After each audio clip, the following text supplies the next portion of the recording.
My name is Nancy Fox, and this is not a psychic reading this time. Maybe part of it will be, but I just wanted to explain how the Department of Child Protective Family Services ruined our lives.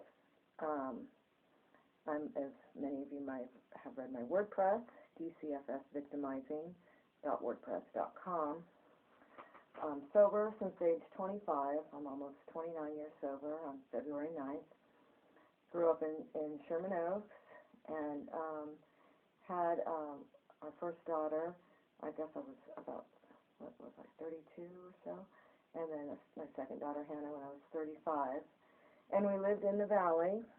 And my daughter went to Dixie Canyon. And I helped in the classroom and went on the field trips. And my mom babysat Hannah when she was a baby. And we decided to move out to a safe suburb community, Westlake Village, the Los Angeles side, which is next to Thousand Oaks, which was called, or maybe, I don't know if it's still called, the safest city in America. So I was just a little worried about the crime in our neighborhood and just wanted a safer place for our daughters. I was a costume designer in my 20s and 30s.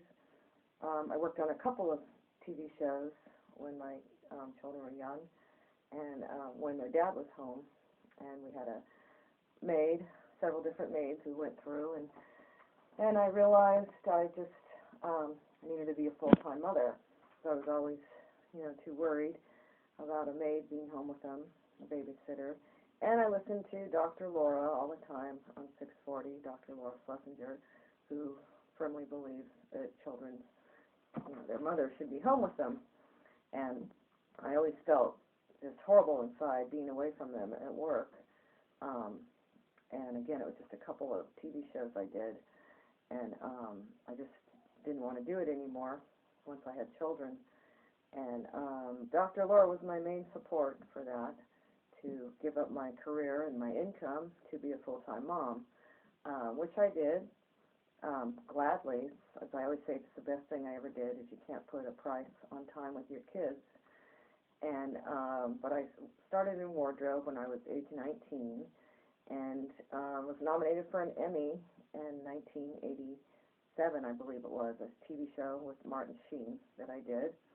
And not saying it to brag, but I'm just explaining I was a very successful person and made a great income in my 20s. I made $2,000 a week when I was about 20 years old, and bought a condo when I was 27 or 28 years old, and made $100,000 a year. I was pregnant with my daughter Jessica, and I was working on Tales from the Crypt with Michael J. Fox, who I worked with also, was a designer on Teen Wolf, and Whoopi Goldberg, and worked with a lot of celebrities, and have a huge costume design resume on imdb.com. And so I was on a Judy Blume TV series called Fudge, and that show, they had a baby trailer where I actually brought Hannah with me. Just went to preschool for a few hours at First Lutheran Preschool in Van Nuys, and Hannah actually came with me to work, and they had a baby trailer, and I nursed her in between wardrobe fittings. And that's the kind of mom that I am. And now my daughters are thankfully 18 and 22 years old. And but I'm a very hands-on mom and very overprotective, more than most. Although I wouldn't be frantic or let my daughters know that, but I was one, to always watch them.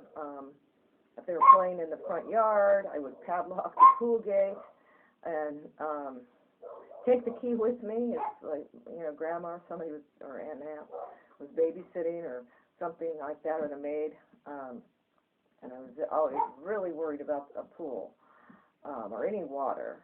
And anyway, so when we bought our house in Westlake Village, I just wanted a house, big flat backyard with no pool, with a kitchen sink where I could do dishes and watch them play outside on the swing set with their friends. So we found a perfect suburb neighborhood, a street with lots of girls around the same age, big flat backyard in the suburbs of Westlake Village. And our house was like the kid house where everybody was, wading pools, teeter-totter, swing sets, and Disney costumes, and comfy couch videos. And I gave up my costume designer income and career, $100,000 a year, approximately, or whatever it was, depending on how much I worked. But I gave that up to be a full-time mom with my daughters, and we made the necessary sacrifices, which I sacrificed things for myself, like clothes or going to the mall or lunch. And my daughters didn't have the extracurricular activities when they were young. They were just a regular childhood. They didn't use a computer. They would just play with crayons and Play-Doh and sidewalk chalk and bicycles, and really great everyday normal childhood, sort of more like the old days, I guess. Anyway, that's the kind of childhood they had. I made 3 meals a day, and we didn't go to the mall, or we just had a regular life. Me cooking breakfast, lunch, dinner, being home all the time, having all their friends over, sleepovers and pizza parties, and just, they had a very good childhood. And an excellent school district was the other reason that we moved out there. Then my ex-husband and I, their dad, split up in January of 2000. I got my real estate license 6 months before that, so I could always be within 5, 10 minutes, 15 minutes of their school, in case they needed to come home if they were sick or something. So I was always right near them. And all my real estate customers were their children's parents, mostly. I advertised in the school paper. I paid for the voice system as a real estate agent, went to the fun run, went to every class party, and PFC, like a PTA functions. I'd provide cookies and have my business cards. And most of my farming, my real estate farm, was all in their school system and with families of their classmates. So that was my whole, livelihood and income were their children's parents. Those were my real estate customers, and people would say, "Oh, Hannah's mom, Jessica's mom, buy a house with her," that kind of thing. So being a realtor was a great job as a single mom, because I was like a full-time mom. Because I would never have driven all the way to the studios from there and left my kids at a babysitter. So, because like I said, I'm a very just hands-on, careful mom, and drove them to and from school, and I didn't even want them taking the bus, because there was no one else on the bus, and I'm just one I didn't want them to go to a sleepaway camp with Girl Scouts even. I'm always extra careful. As when Jessica was a week old, my brother told me he molested me when I was a child, and when I was 17, I got raped when I was partying and going to clubs and discos in Hollywood. So because of those things happening to me, which I did heal from in my 20s before, actually part of it in my 20s before I had my kids, but because of that happening, I always said, it can happen, because everybody has an attitude like, oh, that'll never happen, oh, don't worry about it, sleepaway camp or anything like that, or boot camp, or, people always say, oh, that would never happen to your kids, and, well, yes, it can happen. It happened to me. I was 17, I was raped, and I said, thank God I'm alive, and kind of woke me up, and I quit going to clubs in Hollywood, and actually got sober in meetings when I was 19 years old, and quit taking pills, and then was working on movies, drinking vodka martinis. When I was 25, I quit drinking, had a spiritual awakening, and had the obsession to drink lifted from my body. So thank God. I always said my daughters never saw me drunk. No drinking and driving. I'm sober more than half my life, and I was sober 6 years when Jessica was born. And then a week old, my brother tells me he molested me, and so I went to therapy for that and healed from it. And I'm just bringing that up because he lied about me, and my sister also lied about me, and she chose a different lifestyle than me. She chose to be more of a jet-setter, partier, and travel the world, and she didn't want any children and moved away when I was 11, 12 years old. So I was raised, I felt like a single child, as they were 7 and 10 years older than me, and moved away and were not involved in our lives in any way, shape, or form, except they'd come on Christmas Day, maybe a 3-day vacation to Mammoth or someplace. Mexico we went. But just bringing up that the people who were not involved in our lives had the audacity to lie about me to the Department of Child Protective Services. My sister chose a different lifestyle, and I'm the one who's a very dedicated, over-careful mom. I don't like hitting and spanking. I actually loathe it. I hate parents. I shouldn't say hate the parents, but I'm against hitting and spanking, very much so. Would hardly ever yell except to be careful, kind of thing. I had like a top lock on the front door so they couldn't run out in the front yard without me knowing it, and those sort of things. So an extra lock, padlock on the pool gate, and no sleepaway camp, and driving them to and from school, and just a very careful mom. And then after my ex-husband, when he moved out, I got an alarm system, and basically I was home every single night with my kids, and again drove them to and from school, helped in the classroom, and sold homes while they were busy. And my daughter Hannah was in ballet since age 3.5 at Park and Rec, and then Royal Academy of Dance Ballet since age 4. And then when I started making a lot of money in real estate, my other daughter Jessica, we leased her a horse. So I'm just bringing these things up because this is what all got destroyed by Dcfs knocking on my door, the best mom's door. Nancy Fox, a careful mom. I was writing a book called The Selfless Single Mother, and also just how being a realtor you can be like a full-time mom. And thank you to Dr. Laura Schlesinger, listening to her when my kids were young. I hated being away from them and listening to her. She said parents should be home with their kids, and that was my main support I had for giving up being a costume designer to be home with them. And I always say it's the best thing I ever did. You cannot put a price on time with your kids. I'm a firm believer in it. And I actually worked, though, at a daycare, which was next door to our house, and brought Hannah with me. So I brought her with me also when I was training to be a realtor. I brought her with me to the Fudge TV set and nursed her in the baby trailer, and brought her to Nordstrom's with the nanny and stroller.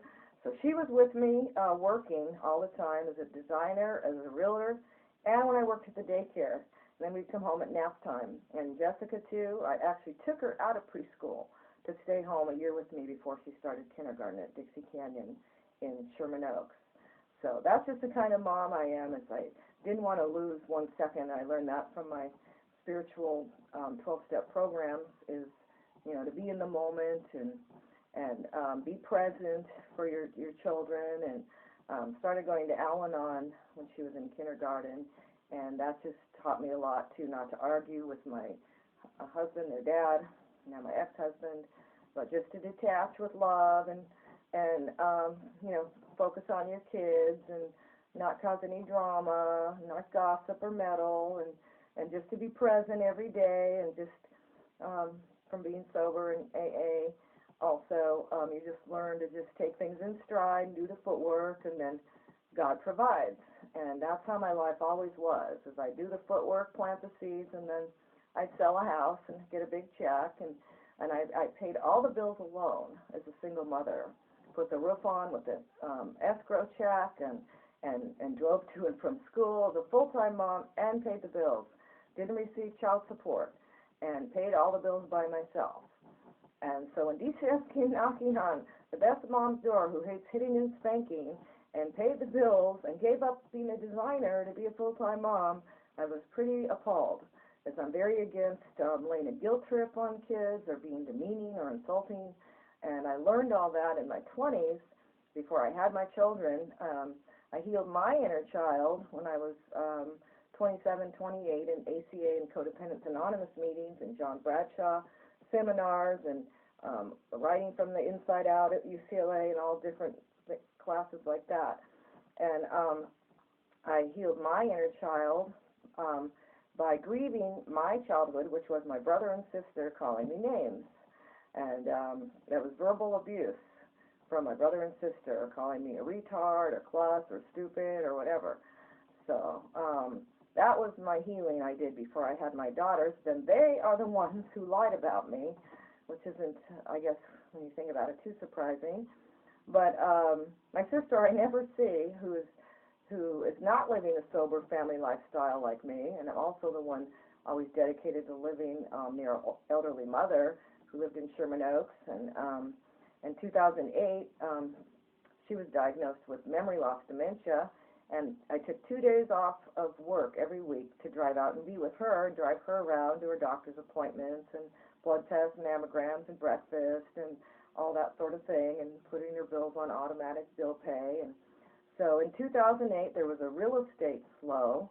My mom had dementia, and I drove to take care of her 2 days a week.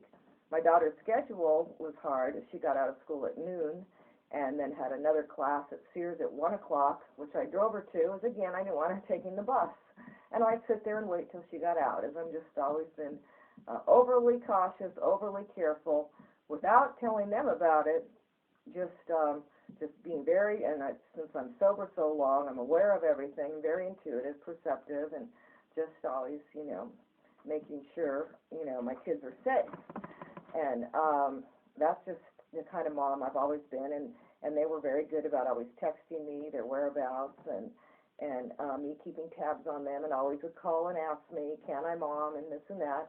And all this got destroyed as they took my power away by knocking on the door, and did a not needed emergency custody to their dad's house in North Hollywood, which is where I am now, to the guest house, and there was no emergency.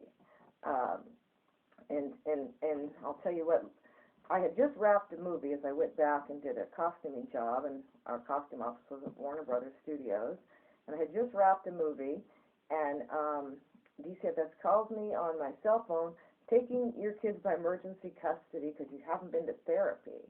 Well, therapy was because of the financial crisis I was in, and my car engine blew out, and my mom's got dementia, and the real estate market slowed, and on and on and on. A lot of outside circumstances that affected me, and victimizing by my brother and sister, being abusive, as my brother called the sheriffs and lied I was suicidal and I've never been in my life. My sister lied to Dcfs. I wasn't taking psychotropic meds, and I've never taken meds or needed them in my life and never will. And then anonymous callers lied, calling dreams I had while I was asleep, which was a 911 dream, and others. Dreams I had, they called delusions, and I was sleeping with my head on the pillow, asleep. So somebody called anonymous callers, pages of lies were told about calling my dreams delusions, sister lying I needed meds, and never in my life have I or will I. My brother lying I'm suicidal, and I've never, ever, ever been in my life at all. In fact, I'm the opposite, so I'm one who will go to any length to be safe and alive and well. So huge lies they told when they're not involved in my life any way, shape, or form. Out of nowhere, they come meddling, butting in, and did this to us. And Jessica at the time was applying for college board, grant money for college. They're both 3.8 and 4.0 GPAs. Hannah graduated with honors recently from San Diego, was accepted to San Diego State University, but we don't have the money for that. She doesn't have the money. So college has been ruined. She was almost finished with her Royal Academy of Dance 12-year program. She's an excellent dancer. She went to Lochner Performing Arts High. She choreographed a dance that was at a performance at UCLA Theater. Jessica's an equestrian instructor who just won a first, second place ribbon in a show a few weeks back. And I'm just not saying all that to brag, but that's the way I raised my daughters, and it shows. Again, 3.8, 4.0, very ambitious. They both want to graduate a university. Hannah planned to graduate rad ballet, and all of our plans got destroyed. I bought my dream house that I worked 30 years really to get to. Bought my condo when I was 28, made $50,000, and bought our house in Valley Glen, and then bought our house in Westlake Village, and fixed it up myself as a single mother to get the highest price, and then used that equity to buy our dream house of 1 story, which was for my elderly mom, I like to say my mom, I guess, for my mom to move in with us. And we were right at that point in 2009 when my mother was going to move in with us, which was her plans also. And she didn't want my sister or her boyfriend in her business or my brother. And she put me in charge of her in her old age. And she's also been very victimized. And she made me the first trustee of her living trust will. when I was in 1998 or 1995, she did an amendment, or addendum rather, and made me the first trustee of her living trust will. And I stress that. It's not family money, it is a will. It is a living trust. As long as she's alive, it's her money. And her house was also in that living trust, and with me as the first trustee, and my brother second, my sister third. So she's been horribly victimized. My sister stole her will from the house in 2008 or 9, about the same time she lied to Dcfs, and my brother lied I was suicidal. So to me, it's a big setup to take control of the money, my mom's will, living trust.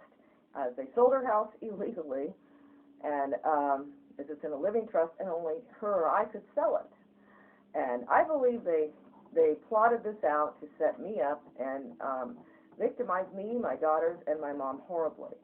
And the point I'm trying to make is,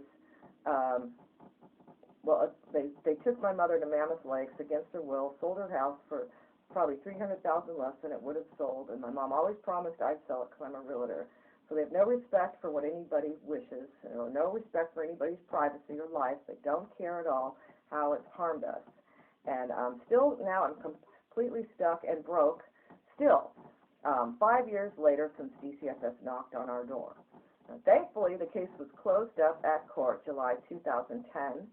It was the wrong court is what I told people. This is a family law court issue. I don't belong in this court. So they took the kids by not needed emergency custody because I hadn't been to therapy. Now, I brought Dcfs a call sheet of the movie I was on with the hours I was on, and a 100-page file that showed the dad, my ex-husband, their dad had not seen him much for 3 years, how I paid for everything, and on and on and on, and my good standing as an AA person, and I brought him a reference letter, and I brought him a 100-page file of our history, and I did therapy release forms as we went to a family therapist, MFCC, out in Westlake Village, my daughters, myself, my ex-husband, and for about 10 years on and off, we would all have all been there. And I brought a release form for that and for my ACA healing therapy I did in my 20s. And my ex-husband had punched me in the face in 1995, square in the jaw. And so I went to, and also my brother told me he molested me. So the point I'm making is I'm the victim and they're the abusers. Why are the abusers talking to Dcfs about me, the nice person, who they victimized and slandered and abused? So my brother abused me and told me this when my daughter was a week old. Now that's selfish and self-centered. I hardly saw him for 10 years because of that.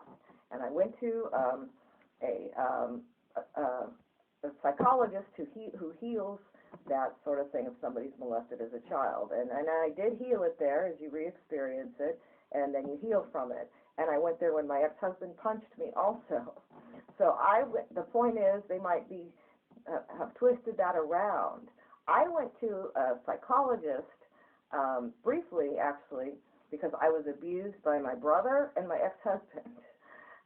So I'm the victim healing. So they might turn that around somehow. So I brought a release form for her and for my ACA therapist, who I went to for a year, Al-Anon ACA therapy, healing my inner child from my brother and sister being verbally abusive. So I handle my problems, and I provided all these release forms from the MFCC and the psychologist and the family's therapist, MFCC in Westlake Village, Thousand Oaks area. So I provided all these release forms to Dcfs immediately so that they could call and get my whole history and see, wow, she heals all these things, and Darren was abusive, and her brother was abusive, and her sister never wanted kids, and was a jet setter, and they never see him, and she paid for everything alone, and on and on and on. It's like I'm the one paying for the kids, driving the kids, gratefully. I'm the one driving back and forth to Sherman Oaks to take care of our mother. And I'm the one my ex-husband owes 120 grand child support to. My car engine blew out. You would think, because I do everything for the kids and my mom, you would think my ex-husband, brother, and sister would have bought me a car. You would think. He owes me $120,000. you would think, because I'm the one with the wear and tear driving back and forth to Sherman Oaks, I'm the one calling my mom 3-5 times a day, at least once a day, since my 20s. I'm the one dedicated to living near her. I'm the one she's planning to live with me and my daughters. You would think they would have bought me a car or given me some money because I do everything for everybody. But instead, they lied about me to Dcfs, and anonymous callers lied. And the point I'm trying to make is anybody, any anonymous caller can call and lie to Dcfs and open a not needed case file. And that is not just at all. So at the Dcfs meeting, I told them, why are you talking to my sister? I don't ever see her. So why don't you call my sister-in-law who knows me? To me, that is not fair.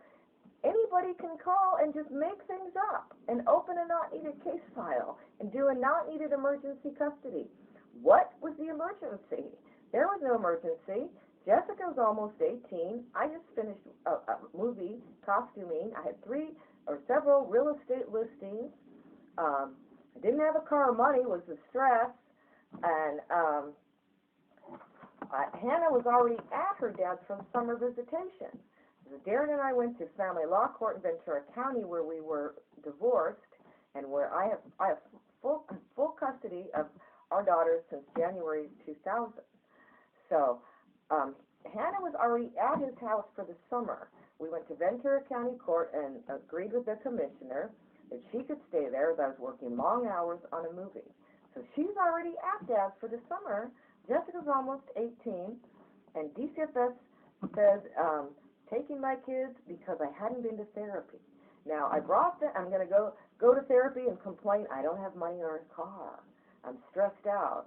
Okay, so you would think what should have happened is they should have just come back in the fall when Hannah would have started school at Agora High and checked in with us. You would think that she didn't even call and say, have you been to therapy? So I'm going to go to therapy and complain I don't have money or a car. You lose custody because you suddenly don't have money or a car? Because you do everything for everybody? Because your sister who's a partier who never wanted kids 7 years older, lives 5.5 hours away since I'm 11 years old, calls and lies? My brother who molested me lies to the sheriff I'm suicidal? They knocked on the door and I said, no, I'm not suicidal, I'm stressed over money. Never in my life. I had an argument with my niece yesterday, and she kidnapped Hannah out the window and caused a bunch of drama. And then my ex-friend, who was my wardrobe assistant, Jan, comes barging in the same week. First, my coffee tasted like gasoline, and I threw it all away. Then the sheriff's knock, my tongue swelled up, I was profusely sweating and passed out. And then I forgot about it, but somebody put something in my coffee. My brother lied suicidal. My sister lies to Dcfs. We had stalkers who were at our house in 2008 on the street. I called the sheriff 5 times on stalkers, and because of the stalkers, that affected my income because I'm being extra careful of my daughter's safety and even checking on them at school. Running to Lendero and making sure I drive Jessica to and from activities and classes she's attending in the evening or Sears, and I'm waiting in the parking lot and being extra careful, hovering, you might call it, because we had stalkers at our house. So one of them would sit there 5 hours a day. Another one was a white BMW parked in front of our house. I saw them following me when I was driving. I saw them at ballet class, white shell camper trucks. And so 2008, 2006, my real estate portfolio and my daughter's ballet bag was stolen from my car in our driveway. Then my mother's diamond rings were stolen from her house in Sherman Oaks, 2007. She reported to the police, Van Nuys Police, in 2008. Then her will is stolen by my sister in 2009. At the same time, she lies to the Department of Child Protective Services. Then my brother lies that same week. So they just like swarmed in on us, these predators, abusers, verbally abusive brother and sister sneaks come swarming in and do this to me, the best mom, who worked so hard to buy my dream house for our elderly mom to move